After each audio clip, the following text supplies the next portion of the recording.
Welcome to Unholy Histories, the Humanist Heritage podcast brought to you by Humanist UK. I'm Andrew Copson, Chief Executive of Humanist UK. And I'm Madeline Goodall, Head of the Humanist Heritage Project. We're the hosts of this new podcast series where we will be speaking with experts about Britain's humanist history, uncovering the people, events and ideas that have shaped both humanist thought and our national life.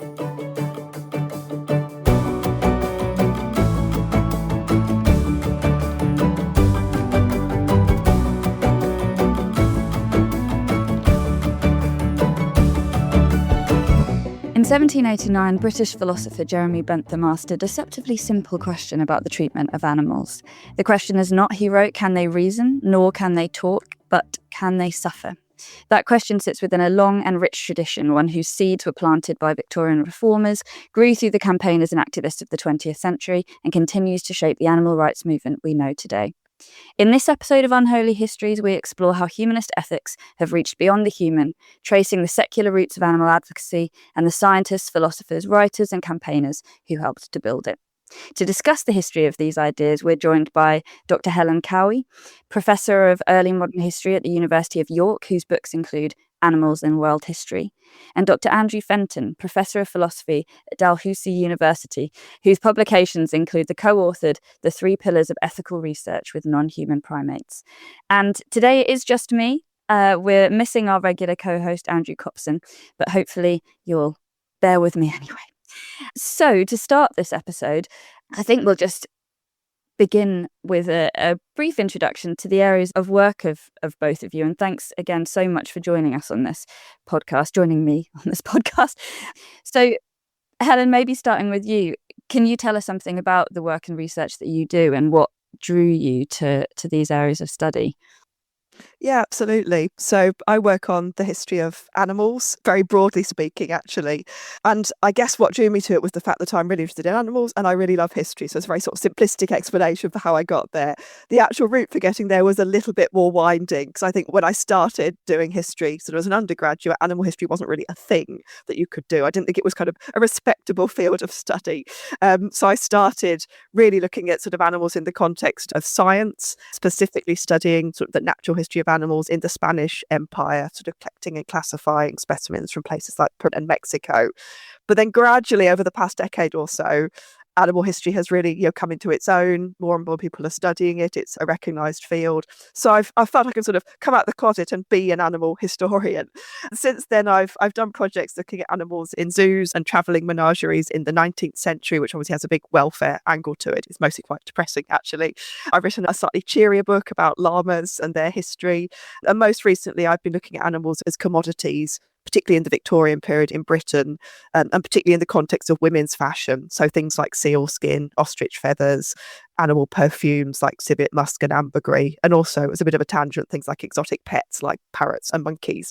And I guess thinking about some of the ethical issues that were brought up at the time, really, surrounding both sort of the welfare and often the mistreatment of these animals, but also the ecological problems of killing a lot of seals and how do you sort of maintain the population. And actually one of the things that interests me and that we might discuss in this conversation is, I suppose, the balance between animal welfare on the one hand and more sort of conservationist approaches to animals, sort of species versus individual. So that's, in a nutshell, some of the things that I. That's fascinating. Thank you. And Andrew, what about you? Because you're coming at it, I suppose, from a slightly different angle, maybe. But yeah, because I'm a philosopher, and so and I'm not a historian of philosophy as well. So I do a lot of contemporary work, and so I work in my primary focus in animal ethics is the alignment of ethics standards as we move from scientific human use to scientific animal use. So using the lead of the ethics of scientific human use to see an alignment, better alignment of ethics when it comes to animals. So I'm particularly interested in real principles as opposed to the 3 R's of replacement, reduction, and refinement. So real principles like respect for the animals, beneficence, justice, and so also their agency. So I'm very interested. So in progressive bioethics on the human side, because I teach a little bit on the human bioethics side, you have things like care for consent and dissent. And I think both those constructs suitably adjusted can work for other animals, particularly in scientific context. How I got there was I'm a trained epistemologist, just theory of knowledge, rational belief, that sort of thing. And in my dissertation years, I started working on contemporary primate studies, what folks in primatology were saying about chimpanzees and bonobos, and what it would mean to re-see them as equal epistemic subjects or agents to humans, and what it would mean to how we do academic epistemology. And then post-dissertation got sucked into work on ethics because my primary training was in epistemology, just quotidian epistemology, just ordinary, not scientific epistemology. And then I got pulled into the ethics because of postdoc work and then beyond. Fascinating. And I think I think I'm right in saying, and I think we'll go on and talk a bit about it, but there are some kind of crossovers historically between these ideas in the work that you've both done, Henry Salt being one of those characters who I also love. So it's great that we'll get to talk about him.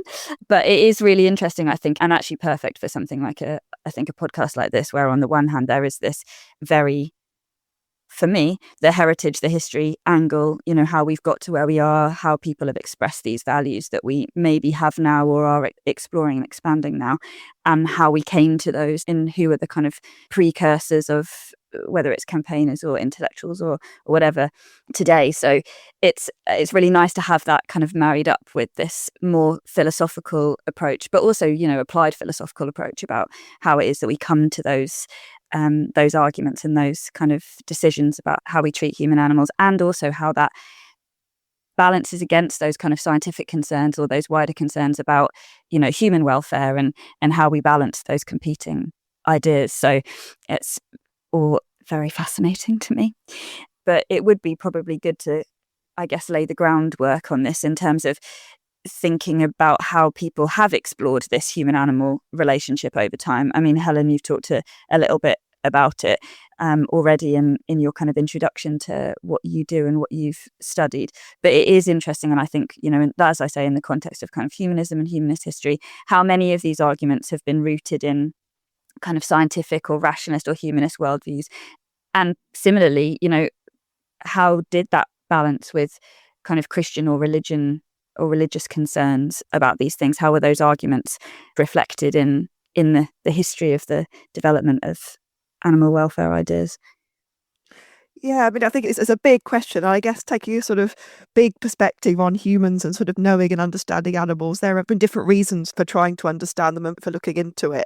And I guess, there's been curiosity about animals going a long way back. So even if you're looking at sort of like cave paintings at Altamira, or you're looking at the work by people like Pliny or Aristotle, there's been this interest in sort of representing animals, classifying them, understanding, what they eat, how they behave, what they can understand potentially. And I guess at the bottom of that actually has often been this question of fundamentally, what is the difference between animals and humans? And I guess what's the difference between different animals as well? And, drawing these kind of distinctions. And some of this, you would classify as to some extent rational and scientific. We might look at someone like Charles Darwin would be a classic example, studying sort of Galapagos finches, trying to understand speciation and ultimately evolution. Similarly, someone like Alfred Russel Wallace, going in with a hypothesis, observing stuff closely, recording it, testing it. We would see as, they had other influences on them due to the period they were working in, but it was a scientific kind of question. But I think you can also find lots of examples of people studying animals for slightly different reasons. And I mean, one of these would be in sort of the medieval or early modern period. The reason you're studying animals is to illustrate God's work, really, and to understand the Bible, and to use animals as representative of God's beneficence. Things like medieval bestiaries.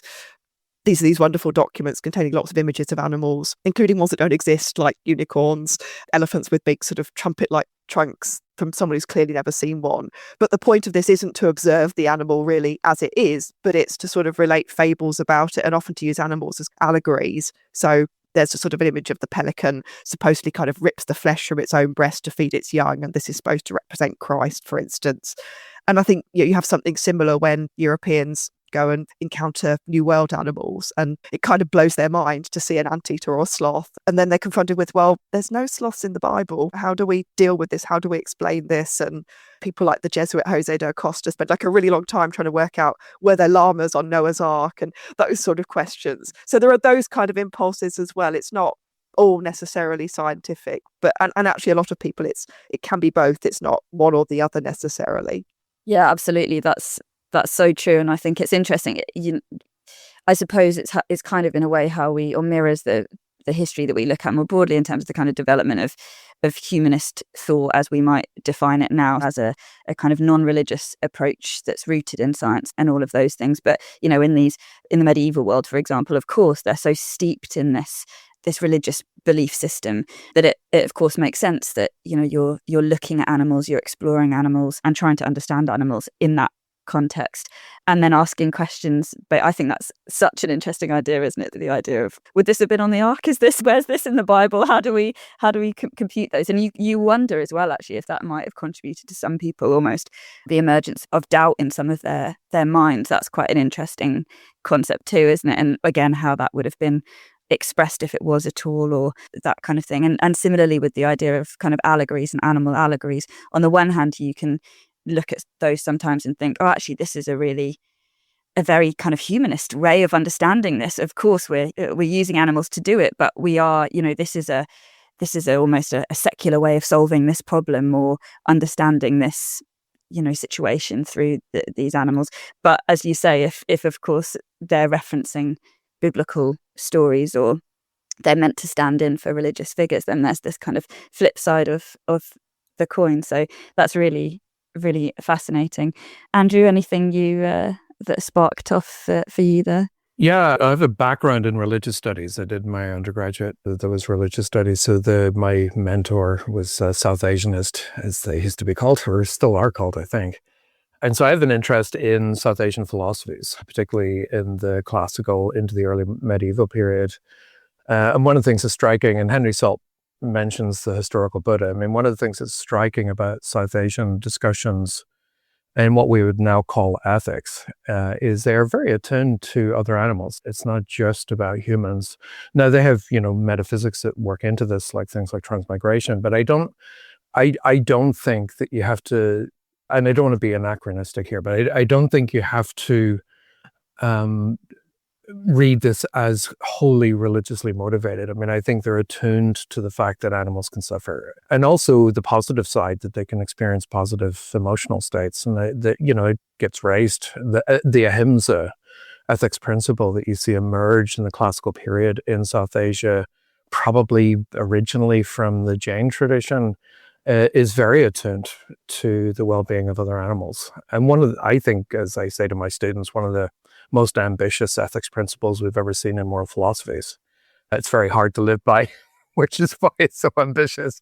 But I think it's worth noting. And also Saul Oilyun's work on the Hebrew Bible is interesting for me. I have been using some of his stuff in my classes, and as long as you don't treat the Bible as univocal, and I think that's a serious mistake because it's spread out over a whole bunch of years from various different authors. Of course, they don't speak with one voice on pretty well anything except perhaps adultery, but apart from that, but if you look at some of the early Torah, you do have what he has given a good case for thinking are animal legal rights. And so in Exodus 23, you have a Sabbath day law, for instance, is partly motivated by giving working animals rest. I don't think you have to think of that theologically to understand what they're attuned to. And also the flood. What's interesting about the flood, and I love there's two stories superimposed there. One of the things that's lovely about that, I think, is it's bookended by two things that are animal related that I love pointing out to students. One is all flesh sins. That's why divinity floods the earth. It's not just humans. And so there's an old capture of moral agency there that's really interesting because I think that's right. And then the covenant with the survivors of the flood isn't just for humans. And so it's all the survivors. And that often gets misconstrued in the anthropocentrism of theology. And it's always interesting to draw my students' attention to it and go, wait a second, what if we don't treat this as univocal? What if we treat it as a, critically, historically, what pops out if you're not worried about making this meaningful for yourself? And so I think those are commonalities we can have. And again, not being anachronistic, there's all sorts of stuff going on and they are folks of their time. But I think that kind of attunement is something we can all recognize as significant. Yeah, and I think seeing or remembering that it is this human creation, as you say, in the context of their time, in what they were doing, thinking about. So those ideas, I think that's the idea of, giving animals rest on the Sabbath day is incredibly interesting. And I suppose, so Helen, you've obviously written about, I guess, moving on a bit later than that, but menageries, zoos, that kind of thing.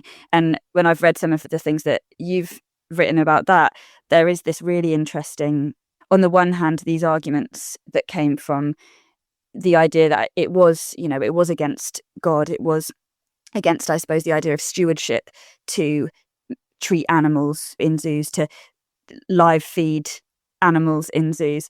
And then on the other hand, you do have these arguments that are, I guess, less directly rooted in that idea. I just want to talk a bit about that because it's so interesting. I mean, that particular, the live feeding thing is a very grisly topic and a bit niche, but I came upon it actually reading the Humanitarian, so sort of Henry Salt's journal for the Humanitarian League. And what struck me is he keeps going on and on about snake feeding at the zoo. And I thought, well, what's this? And effectively, this was the fact that snakes this was London Zoo specifically, at sort of the turn of the 20th century, were being fed on live prey, which in one instance was a goat, which someone got very upset about because he'd been petting it and was told it was going to be fed to the snake. But usually it was guinea pigs or rats or birds. And there was a whole debate about this, should effectively animals that were deemed to be sort of lower in the animal hierarchy, as they saw it, should they be fed animals that were higher up than them? And this created all kinds of concerns for Salt, but there'd been a kind of earlier phase of concern about this with the RSPCA, which was a more sort of Christian conservative movement, which we might talk about a bit later. For them, the big concern actually was that this was happening in public. So you could go along on a Friday and you could watch the snakes being fed, and children were watching or women were watching, and they give some quite detailed examples of this. And that really bothered them. So it was the kind of brutalizing of the public was the concern, and that was deemed sort of unchristian and unacceptable. But the response to that was that they moved it behind closed doors. And what interests me about Salt is that his big concern is actually that it's happening in secret, and when there's no sort of surveillance of it, it might be crueler. And this chimes with some of his concerns about sort of abattoirs and about other sort of more vivisection, mistreatment of animals in private. So there's this sort of big campaign to stop this. And you do get then these debates coming out partly about, does God decree that snakes must eat live prey? And biologically, this is quite complicated. But some people arguing in favour of it at the zoo are like, maybe it's God's will, so we have to do it. If not, it's kind of cruel to the snake. But then other people are coming in and say, well, I'm sure God doesn't decree. Well, he might decree that the snakes eat live prey, but he doesn't decree that we put it in a cage with them where it can't escape. And so there's all these sort of power dynamics going on. Anyway, it's a very grisly and depressing topic, but it does crystallise some of these debates. And perhaps it connects with other things that Salt is worried about, things like sort of deer being released to be hunted that have previously been tamed. So I think he's really using it as a sort of surrogate for other things. But it does blend these kind of Christian ideas about what are animals supposed to do, what are humans' duties towards animals, with more sort of secular thought and studies of zoology, and see what practice is being used in other zoos, where actually they're often sort of force feeding snakes, which I'm not sure that's better either. So there's lots of debates going on there. So, but a weird and grisly topic. Yeah, it is weird and grisly, but it is very interesting. And I think, as you say, these accounts that you get from people who've seen this happening, and the guinea pig squealing or the rabbit, or it's gruesome. But I think then to think about, as you say, all of the different things that kind of touches upon, this idea of hierarchy, whether that's in a kind of notionally scientific way, or if it is this kind of, okay, what's the hierarchy of animals here? Mammals above reptiles. So what does that mean about whether or not we should feed a rabbit to a snake? And also I think it's fascinating, that idea of this fear about, if it's done in public, risking brutalizing children, women and men, of course, too, in the same way that watching a public execution might. turning it into this spectacle, but then also that fear of, okay, well, if it goes behind closed doors, who's monitoring it? Who's able to see the levels of cruelty that are being inflicted and all of that? So it does seem to pull so many things together in a way that is really fascinating. I'm aware now that we've talked a bit about Salt and the Humanitarian League, but haven't necessarily, for anybody listening to the podcast who might not know about him, because I know either of you, both of you have obviously worked on Salt and looked at Salt in different ways. Maybe we could just have a bit of an introduction to who he was, what the Humanitarian League was, and then maybe how he has come into the work of both of you. So, Andrew, do you want to give a little potted history of Salt? Sure, although I'm nervous doing this in front of a historian. Oh, don't be. I'm really not a Salt expert. I'm just interested in his snakes, so it's kind of. Well, you jump in to correct me on anything, and don't feel hesitant to that, because I will not pretend to be an expert in history. So I am just a philosopher. So just jump in, whatever. But his years are 1851 to 1939.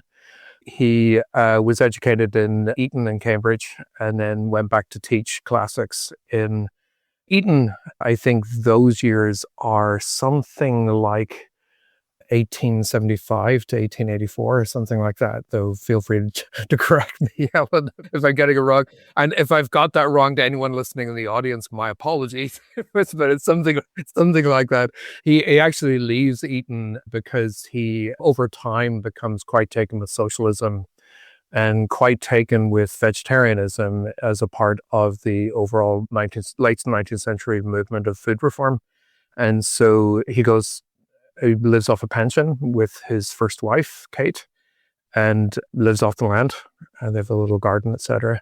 And just writes and writes and writes. I mean, he wrote almost 40 books. He managed the 2 journals for the Humanitarian League that was founded in 1891 and dissolves in 1919. I think the First World War had a huge and negative impact on the movement. And certainly Henry Salt was quite disheartened by what was witnessed through the First World War. He lost his first wife in 1919 too, and I think he was deeply fond of her. It was a complicated relationship from what I understand, and there's lots to uncover about that to get clear on that, because I think there's some interesting suggestions going on in the background about what might have been going on in that relationship that say something about Henry Salt and his commitment to what we would now think of as the LGBT community, because I think he was quite liberal and quite supportive of human rights quite broadly. And so I think he was quite protective of his first wife. George Bernard Shaw, who was a friend,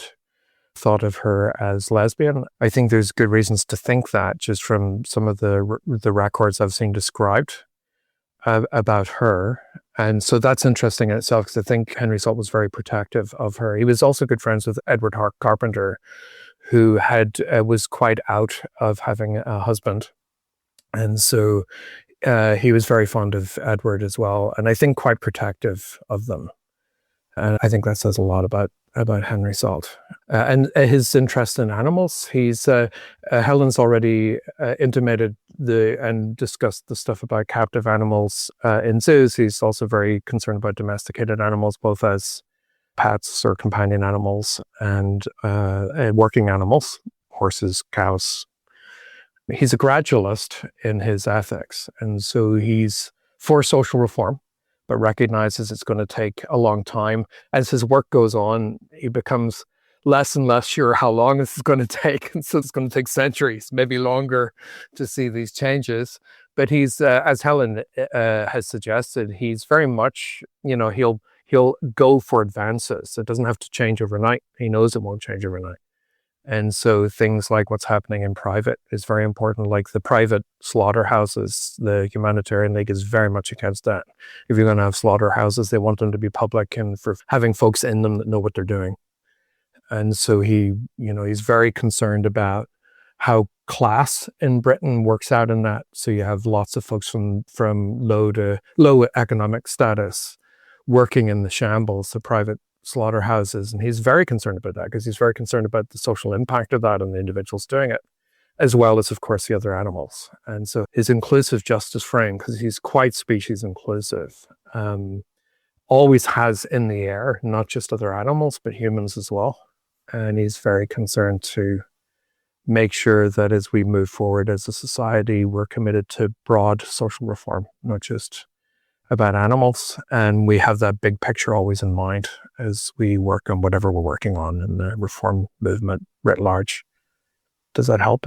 I'm not sure I've missed. Yeah, no, that was great. I think that's one of the things that really drew me to the idea of the Humanitarian League and to SALT when I came across it, was this idea of there was all sorts of things, all these humanitarian reforms that they wanted across all areas.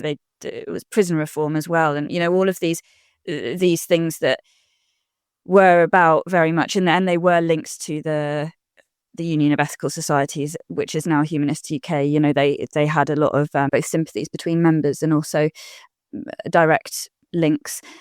And that idea, I think, of which was at the heart of the ethical societies, about how do we live our values, how do we get these values reflected in the laws, the customs, the things that we think are acceptable now, but may not think are acceptable in this longer time scale, which I think, again, is really fascinating to hear, to think about SALT, gradually thinking, oh, okay, this might take longer than I thought. We certainly see that a lot in the history of all sorts of kind of reforms that many of the people we've talked about, certainly on the podcast, including, in fact, we have done an episode on LGBT rights, and SALT didn't come up, but Carpenter did, and that it's, again, I think, this very intertwined figuring out what is acceptable, what do we think of as natural or unnatural, how do we legislate on that.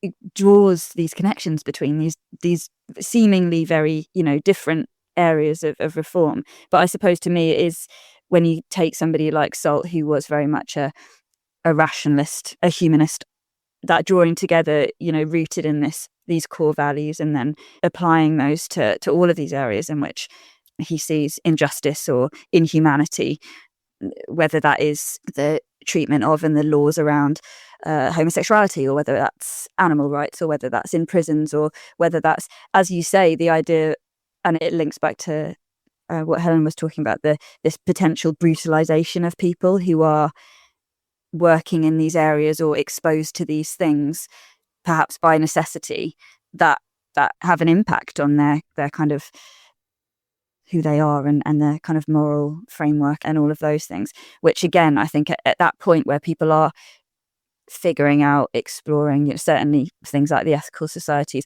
and I think SALT himself, what is this ethic that we can live by that doesn't require the idea of a creator or any kind of supernatural thing, but that is rooted in human beings. How do we figure that out? And I think doing that in relation to or inclusive of, as you say, other species, other animals, is really fascinating, kind of taking us towards a less anthropocentric, hopefully, moral system.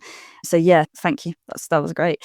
Helen, is there anything you want to, I suppose, about SALT? And I know that you mentioned earlier that kind of the Humanitarian League and the arguments of the Humanitarian League and actions of the Humanitarian League were quite in contrast with something like the RSPCA, which people are, for many reasons, more familiar with. Yeah, I mean, I'd endorse a lot of what Andrew has said, so that's a really, really good sort of backdrop. Yeah, I mean, I think I actually have studied the RSPCA probably more than Henry Salt myself, so it's really interesting seeing the two of them and seeing how they debate on things like women's fashion or vivisection. And I think, well, there were a few differences. I mean, one of the big ones is that the RSPCA it's mostly a sort of Christian, more conservative organisation. But people do genuinely care about animals, but it tends to be a bit more sort of selective. People like SALT explicitly say we care about animals that will be classified as vermin. We should worry about weasels and rats and wolves just the same as we should worry about cats and dogs and horses. So it's this more sort of inclusive ethic of animals and, as Andrew said, of certain human groups as well. And it's more holistic, I suppose. So not sort of playing one form of cruelty off against another. Because you found often people trying to defend, say, skinning seals for their fur, say, it's no worse than what happens in a slaughter yard in Chicago. but basically both of them are terrible. So if you take this more sort of holistic process, it doesn't allow you to sort of say, oh, you're hypocritical because you're doing this or that. I mean, I think another thing is the RSPCA is much a sort of gradualist, and it's about mitigating cruelty, not necessarily abolishing it. So with something like vivisection, they do take the lead and they do try to regulate it. They get a law passed in 1876, which means that in theory you have to use anaesthetic on animals if you're going to experiment on them. If you seriously injure an animal, you have to kill it before it wakes up. But there are lots of sort of get out clauses and loopholes that you can actually get around if you know the right people. Whereas Salt would say, abolish it. There's not a reason to do this. We need to seriously think about the rights of the animals, as I know Andrew has worked on. I mean, the other big ones are things like vegetarianism, which Salt and the Humanitarian League promote, saying it's kind of hard to be kind to an animal if you're ultimately going to eat it, no matter all the excuses you make about, we have to eat it, we'll slaughter it kindly. Ultimately, it's a bit of a contradiction. But the RSPCA doesn't say that. It is against things like live exports. It talks about how we can kill animals more nicely, in theory. And, there's value to that. But it's not saying be vegetarian, and most of its members wouldn't have been. And I think the other big one I'd flag is hunting for sport, which Salt is really strongly against. Things like fox hunting, also, as I've mentioned, hunting particularly kind of tame animals, pigeons, deer that are released to be shot. He's strongly against that. RSPCA not so much, don't really tackle it, go for sort of lower class sports like sort of bull and bear bait. I mean, actually elite people attended those too, but they're kind of deemed lower class sports.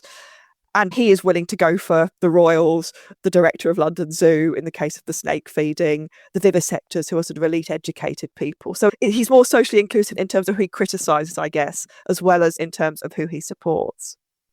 And what kind of arguments was he, or from what kind of angle, I suppose, was he coming at? So blood sports is a really interesting one, for example. I mean, what were his arguments rooted in? What was he saying? I mean, I suppose injustice was part of it, and often the unfairness of these sports. In the particular, like I say, if an animal's been released and can't genuinely escape, it's not a fair fight. I mean, he wasn't the only person to say that, and there are sort of wider, a big game hunter in the Victorian period would also have said it needs to be a fair fight, where we can debate how fair it really was. But they tended to be against sort of things like what we call pot hunting, where people just go and shoot stuff, and or commercial hunting, where it's sort of done en masse. But it was partly that, I think, the sort of justice, the fact the animal couldn't escape. But also it was about pain and suffering that was being inflicted on these animals. And as in the case of the snake feeding, the sort of length of it, the nature of it, the necessity of it, which, he would have said, it's no one really needs to go and hunt a fox. I mean, he does also point out that they are actually importing foxes to hunt. And, it's considered in the Victorian period a sort of crime if you commit what's called vulpicide, which is basically killing a fox, but not as a hunter. So if you're a farmer and you go and shoot a fox, you shouldn't be doing it, because what are they going to hunt? So actually this whole idea that, fox hunting is pest control, he sort of points out that's not really what they're using it for. They're maintaining the population to hunt it. So the welfare angle is, I think, really important to him. And I think he would have applied that too to animals that were quite common. So you see this in, more generally, the Humanitarian League's response to legislation to protect big game in Africa, for instance, which is really about protecting animals that are considered useful to Victorians and excludes animals that they don't like, effectively. But it's not about welfare, it's about preserving numbers. Whereas there's a sort of response to that from the Humanitarian League saying, in some ways it doesn't matter that there are lots of, lions or whatever it is, they can still suffer just as the same. So I think the suffering thing is part of it too. I can add to that as well. So just as a philosopher thinking of the argument structure, so one of the things he's very taken with and runs with is, so Jeremy Bentham, who he quotes from time to time, and John Stuart Mill as well, both well-known classic utilitarians, though Salt himself is not utilitarian. But what's interesting is Bentham makes mention in a footnote to his introduction on morals and legislation. I think you had some of the quote already, Maddie, earlier. He mentions rights, although he means legal rights, not moral rights, because utilitarians are allergic to moral rights. And he also mentions the commonality, the relevant similarities, both of capacities. So he compares a horse and dog to an infant to actually talk about These animals are more intelligent and conversable than an infant of a week old or a month old. And so he's making the move, that is, Bentham's making the move of, these animals have capacities that are in diminished form with already protected humans. And that move actually echoes through time in philosophical ethics or reflective ethics. And so for Salt, the right stuff really takes him. So his first edition of Animals' Rights Considered in Relation to Social Progress comes out in 1892. He has 3 editions of it. The second edition comes out in 1915, and then the third edition is 1922. And by 1915, he has some appendices that he's pulled in from some of the other stuff that he's done, including in the 2 journals for the Humanitarian League. And there's a number of moving parts that he has. So evolution is really important for Salt. So the notion that we have common origins with other animals around us, that supports the notion of a kinship. And he thinks of it as a universal kinship that ties into Hallin's discussion of animals that are often neglected because they're, say, nuisance or regarded as pests or vermin. For Salt, language was very important for him. He objected to calling animals livestock. He objected to using the impersonal pronouns. He insisted on personal pronouns. He was very taken. Bentham also mentions in that part of his introduction that part of the legacy here for animals in law is they were seen as things rather than persons. And Salt runs with that too. He sees other animals as persons. He's quite clear about that. In fact, he ends up in the 1900 essay he has, I think, in the International Journal of Ethics. He ends that essay with one of the core principles is treat other animals as you would like to be treated if you were that animal. So that's the first thing, is evolution. Then the second thing is recognizing that there are already protected humans with protections that he will call rights, which includes liberty and freedom to develop ourselves and our individuality, character, and reason. Because we share a common ancestry with other animals, they have these capacities as well, albeit in diminished form. And so for him, that's all he needs for the parity argument. You put all that moving parts together, and he opens the book, Animals' Rights, with, do animals have rights? Well, if men do, yes. And that parity move is based on these moving parts: common origin, universal kinship, or sometimes he talks about it as a universal brotherhood. Reflects a bit of his socialism, I think, as he's using that kind of language. I don't think it's a coincidence, I suspect. Then you have the shared similarities between humans and other animals. Those similarities are what support the rights of humans. So their liberties to develop themselves on their own terms is very much what for Salt is why humans are protected. But because those are there with other animals, albeit in diminished form, they get to enjoy rights as well as a matter of justice. And then because it's evolutionary and common origins, of course, he can't neglect any animals that share this ancestry and these capacities. And so it's quite radically inclusive, like very, very much relevant to contemporary discussions.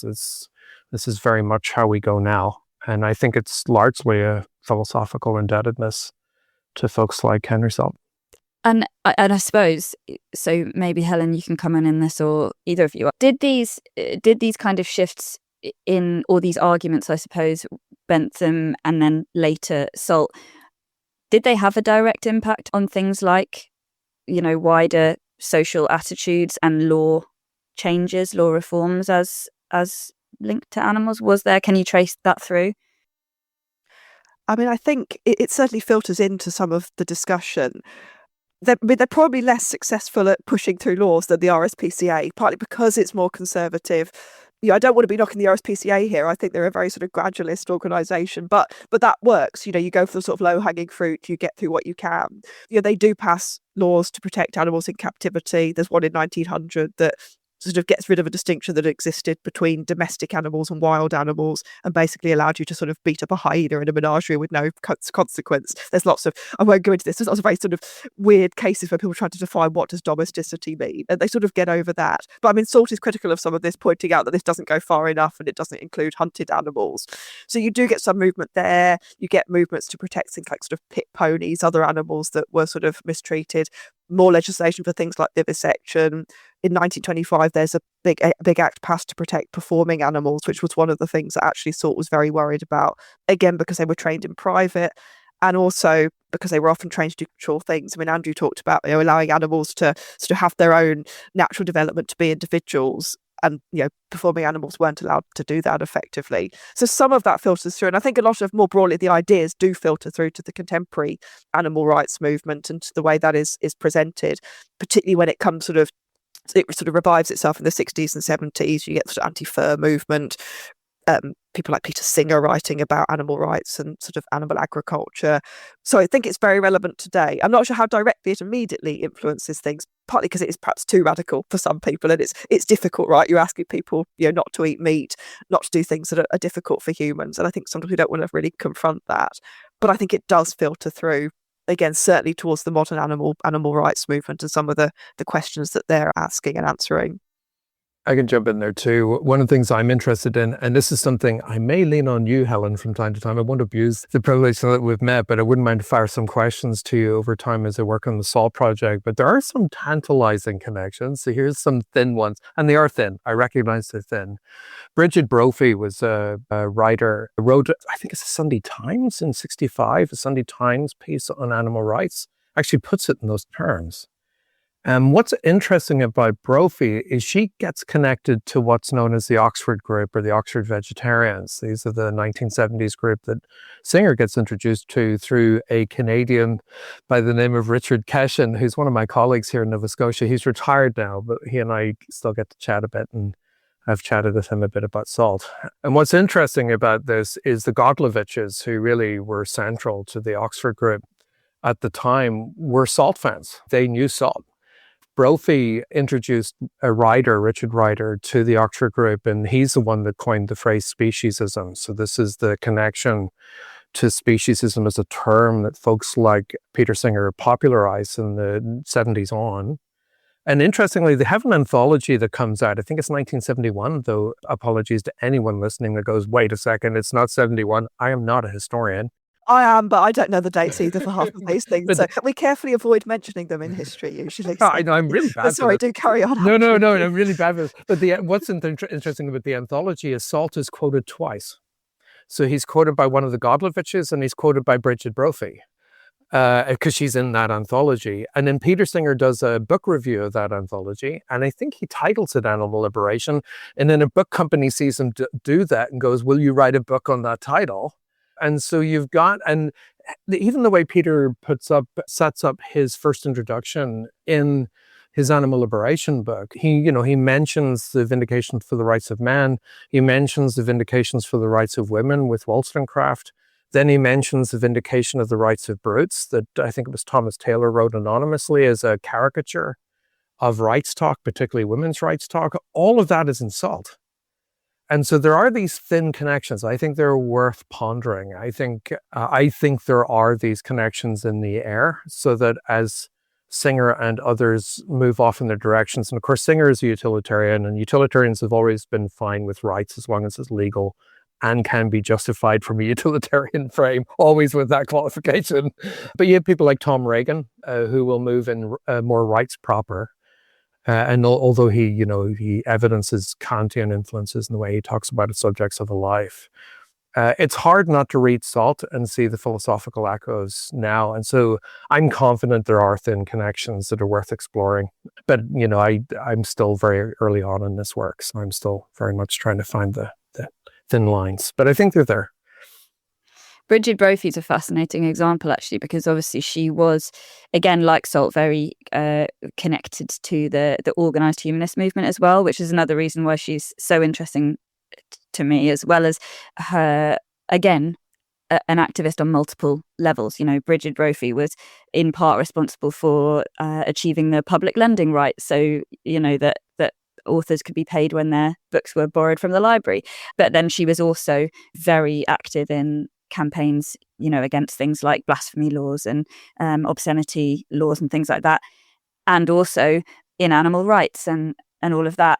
And in her own life, what I think is very interesting on the kind of balancing these different arguments is that when she was diagnosed with multiple sclerosis, she continued to write against the use of animals in medical testing and things like that. So to me, there are these kind of interesting kind of connections, and also that she was one of the, within the humanist movement, the organized humanist movement, there's always been this interesting discussion going on between people. She was very forthright, arguing for veganism, arguing against animal testing, all of those things. And then on the other hand, you have plenty of other humanists who, notionally sharing a worldview, have fall very differently on those. And that's the same, of course, with lots of ethical issues. But she's a really interesting figure, both because she was so forthright and upfront, and that animal rights aspect was really key to her activism, her kind of the causes that she championed. And also interesting connecting Salt, because both she and Salt wrote in things like what is now the New Humanist, but was then the Literary Guide and the Humanist. Again, not always on animal rights. I keep thinking of an article that Salt wrote actually about essentially arguing for assisted dying very early on, which is again something very much in the news and in the courts, indeed, or in courts, in Parliament at the moment. But I suppose thinking about how I suppose one more contemporary humanist thinker might hark back to an earlier one who, wrote in some of the same publications, even across a real span of years, is, I think, very interesting. And then how their ideas may have been potentially for some others among the same, movement as them, too radical or asking too much, as Helen said, just asking too much of people, or people perceiving they were, too much was being asked of them, to, reevaluate what it in so many ways is so ingrained in our culture, in the way we're socialized, the way we're brought up, in terms of the way we use, consume, hunt potentially animals. So yeah, I do think there's a really interesting, Brophy and Salt are two just incredibly interesting figures within that kind of longer trajectory. I suppose thinking about that, and we're coming to the end of the conversation now, but thinking about that and thinking about how these different activists over kind of almost generations of activism, I suppose, have thought about these things. What do you feel like that their relevance is now for either us as individuals or for kind of wider questions about animal rights, about the philosophy of, speciesism? Maybe Helen first and then Andrew. I mean, I think a lot of it is relevant, actually. And I was rereading Salt for this podcast and looking over a lot of what he'd written. And it really resonates. A lot of the philosophical points he made, sadly, a lot of the actual things he criticises still go on in one form or another. We still have kind of trail hunting, if not fox hunting, which is really a cover for fox hunting. And in many ways, I think he'd be a bit disappointed that, we've now moved to sort of factory farming and other things, far from weaning ourselves off meat. Globally, much more is being consumed. So I think the problems are very much still there. I think the emphasis he puts on kind of visibility of animal cruelty is really important. He was worried, like I say, about snake feeding and vivisection. Vivisection is still an issue, but new activists today would very much want to get sort of undercover footage from a factory farm to maybe prove that, something that has an RSPCA red tractor on its label actually is covering up quite a lot of cruelty. So that kind of exposure of cruelty is a big thing. I think equally, I suppose the idea of sort of consistency and his more holistic approach is really important, because something that, you do see a lot in contemporary activism and criticism of activism, at least I see a lot, is basically people, again, say, I mean, the classic one is trail hunting. So there's been a lot of stuff because the government's consulting on whether that should be banned. And there are a lot of activists sort of saying that it should and exposing what's going on. But every time I see something on this on Facebook, which the algorithm has decided I need to see, perhaps unsurprising given my interests, but every time you look at it, you look at the comments underneath, and you can guarantee someone will have said, why are you worrying about foxes and trail hunting? You should be worrying about, and the thing they specifically say is banning halal slaughter is always the one they go for. And obviously they don't care about cows very much, but they don't like Muslims. So it's the kind of racialized angle that you very much get in some of this, protest against it. Or you'll see someone, talking about, if there's something about factory farms or veganism, someone will inevitably say, Well, someone will first say, I love bacon, ha, ha, ha. But then someone will probably say, oh, if we all went vegan, then there wouldn't be any sort of cows or sheep, none of them would live. But that's something that Salt particularly talks about, the idea of, is it better to sort of live and suffer or not to exist? And he would probably say, not to exist under those circumstances. And this sort of idea of a natural life that animals should have, and ideas about animal personhood are really kind of important now. People have used that. I think there's an orangutan that was in Buenos Aires Zoo that they declared a person, which actually meant she went to a sanctuary and was still in captivity. But those kind of debates are really significant. So for me, reading it made me think, actually, depressingly, we haven't come on as far as he or I would have liked. But also, actually, there's a lot we can learn from it philosophically. And I'm sure Andrew can expand on the philosophy side of that. Yeah, I mean, I love everything you said. I think his stuff is still, it's prescient and it's still very relevant. And Helen, I agree. I think it'd be very disheartened with factory farming. I think he'd be totally gutted by what's happened there. I think he would have been gutted by the post-war use of animals in science, because it really took off after the Second World War. Things like the Nuremberg Code insisted on animal experimentation first. And so it just kind of skyrocketed. And we're only starting to see numbers drop now, although always in various pockets of scientific animal use. But I think the legacies here, rights is still really, really relevant. I think the way he frames rights is really great. And so his way of doing the parody, well, if humans have them, other animals have them, I think is really important, because it does an end run around debates about what rights are and allows you to engage rights in a more fulsome way. So it doesn't matter if you're utilitarian or not. Let's work with, we have these protections for humans. We don't want to lose them. Where do we go from there? And I think he's relevant there. I think the evolutionary framework for this is really important, because, of course, our common ancestry is really important for seeing similarities both across taxa and dissimilarities within our own, because that's often lost, is that natural selection and other forces in evolution are making use in such a way that there is always diversity within a relevant taxon and in similarities across taxa. And that's actually really important for ethics frames. And then Helen was mentioning some other things. Gradualism is really important for SALT. It's really important for SALT to have this inclusive justice frame. And I think you see that in certain animal advocacy groups now. So the Food Empowerment Project in California has an inclusive frame. Ecofeminism famously has an inclusive frame. So it's anti-classist, anti-racist, anti-speciesist. And they've, for people like Karen Warren, were very clear about that. And logics of domination are to get rid of anywhere they appear. And so that kind of inclusivism is still there. And most importantly for SALT as well, and he was big on this, is no infighting. So, we can't all do everything at once. We're all, for those of us committed to social reform, recognize the big picture, never lose sight of that, albeit within the gradualism, but don't fight each other. Recognize that we're all in together. And as long as we're all moving towards a more just world, we can see each other as allies. And stop undermining each other is one of the things that he's very clear about. I think the Humanitarian League were quite clear about this too. They have a number, as Helen was saying, they have a number of focuses within the group.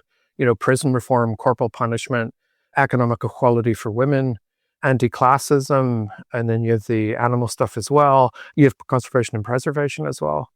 And so I think, those are all echoing now. And I think it's, one of the mighty superpowers of ecofeminism is bringing that to the fore now in ways that are incredibly useful.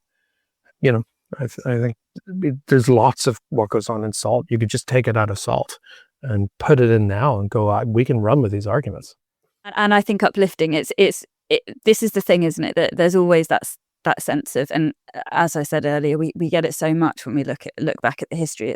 It's kind of like, on the one hand, it feels like we haven't made that much progress at all. Sometimes we've backslid. Sometimes some big things happened and it's turned everyone against this previously seen as possible future or whatever it might be.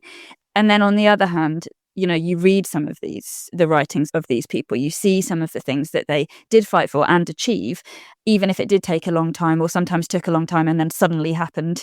and there is that sense of being able to take something from that. I think, feel like we are continuing some kind of tradition of these really remarkable people who often were. I love Henry Salt. He readily adopted that moniker that was given to him about being a compendium of cranks. This idea that he was okay with being seen as a crank in all these different areas because it meant that he was kind of pushing forward. And I also think, Andrew, what you said there about this idea of being in it together, and that those ideas have been around for a long time, that actually that kind of intersectionality and inclusiveness across all these different areas, that we don't have to lose sight of the big picture, and we also don't have to feel awful for picking and pursuing a thing really hard within that. It takes everyone basically, and I think that's something that is quite galvanizing, I suppose is the word. So we always end this podcast with asking a standard question about who your favorite atheist or humanist is. We've talked a lot about Salt, obviously, and if you do want to give a final shout out to Salt, that is fine, but I will put the question to each of you. Do you have a favorite atheist from history? Helen, maybe you first. Having just discussed it at length, it is really hard not to say Henry Salt. So perhaps Henry Salt is the answer. I mean, I will flag someone else in the humanitarian movement and the Humanitarian League, who I do admire, is a woman, Louise Lindau Hagby, who was of Swedish, quite sort of noble extraction, but she was very strongly against vivisection, actually went and sort of observed vivisections taking place at UCL, wrote what was quite a scandalous book called The Shambles of Science in 1903 that actually got taken off. Well, a chapter got taken out for libelous reasons, but this was really exposing the mistreatment of animals.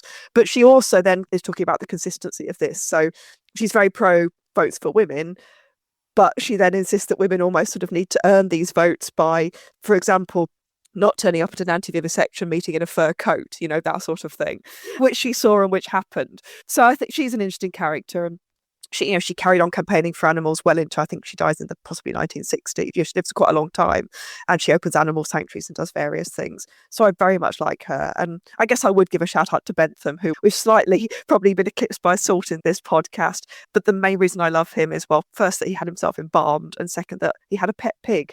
And I think I'm very pro pig. So and a shout out for Bentham and the pigs as well. So sorry, I'm vague and on the fence with this one, but all three are pretty good.